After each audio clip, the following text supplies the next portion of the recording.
Vetëm rreth një orë e gjysmë nga nisja e gjyqit për masën ndaj Belinda Ballukut, kryeministri Edi Rama ka publikuar të shtunën një shënim të gjatë ku thekson ndarjen e pushtetit.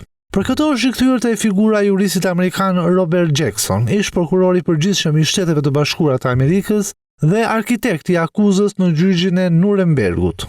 Rama thot se paralajmërimet e Jackson mbi rolin e prokurorit dhe kufit kushtetues të pushteteve janë aktuale edhe sot.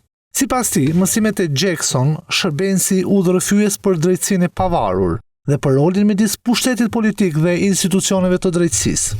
Fjalët e tij të kumbuara në mes të shekullit të kaluar mbeten udhërrëfyese për çdo që beson se drejtësia duhet të jetë e pavarur, por kurrë e papërgjegjshme, e fortë, por kurrë e verbër ndaj kufive kushtetues. Kreu i qeverisë thekson edhe një herë përplasjen që ka me gjykatën e posaçme për rastin Balluku. Kur prokurori kërkon njeriun përpara krimit, drejtësia vdes, dhe kur një pushtet hyn në territorin e një tjetri, kushtetuta demokratike mbytet.